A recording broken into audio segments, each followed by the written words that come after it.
अगला सवाल, गलत साबित करो 1,00,000 रुपए पाओ। सवाल क्या है?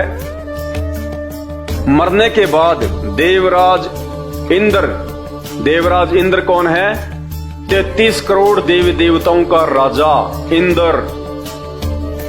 मरने के बाद देवराज इंद्र का अगला जन्म गधे के शरीर से शुरू होता है। जी हाँ, ये विधान है परमात्मा का। देवताओं के राजा इंद्र की अगली योनि गधे से शुरू होती है। यानी वर्तमान में जो देवताओं का राजा इंद्र है, जब वो मरेगा, शरीर छोड़ेगा, उसके बाद उसको अगला शरीर सीधा गधे का मिलेगा, 1,84 योनियां भोगेगा। यदि आप हमें गलत साबित कर देते हैं कि ऐसा कुछ भी नहीं है, मरने के बाद इंद्र गधे के शरीर में नहीं जाता है, तो 1,00,000 रुपए हंसते हंसते हम आपको देंगे।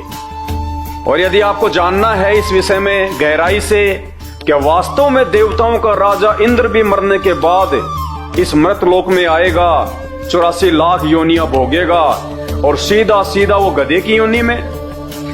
तो भाइयों, इसके लिए आपको YouTube पे जाके सर्च करना पड़ेगा, सृष्टि रचना संत रामपाल जी भगवान।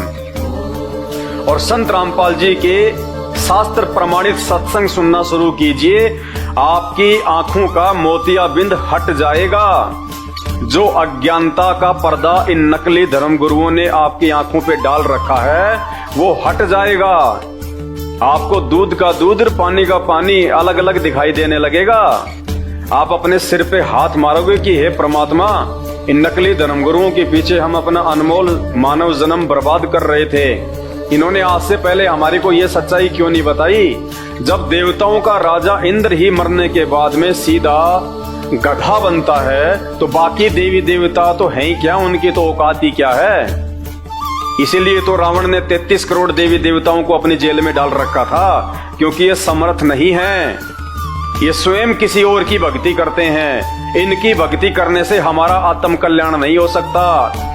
जब ब्रह्मा विष्णु महेश की भक्ति करने वालों को गीता जी में 3 गालियां दी गई हैं, और देवताओं का राजा इंद्र मरने के बाद में सीधा गधा बनता है, तो इंद्र से नीचे जितने भी 33 करोड़ देवी देवता हैं, इनकी भक्ति से हमारी मुक्ति कहाँ हो जाएगी?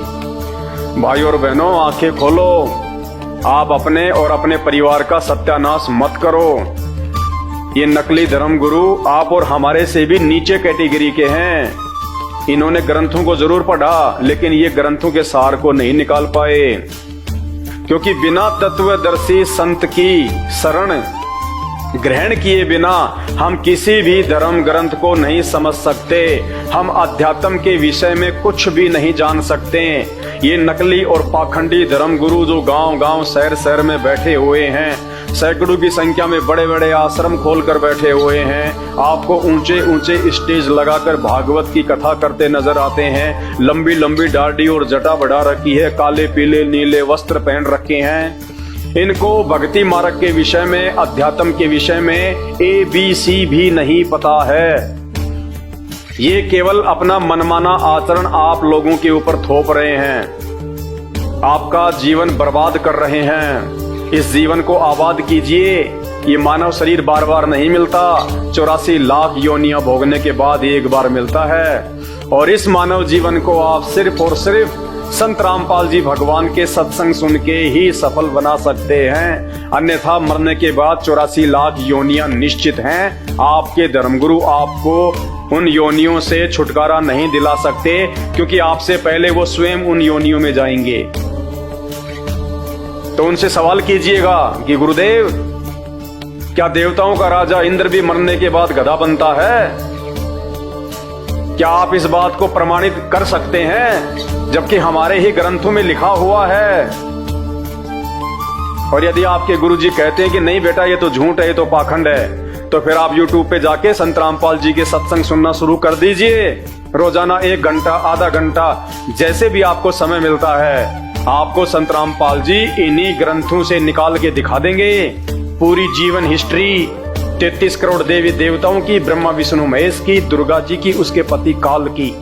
और इन सब से ऊपर वो आदि शक्ति कौन है, जो पूरी सृष्टि का संचालन करता है, जो सबका परमपिता परमेश्वर है, आपकी आंखें खुलेंगी।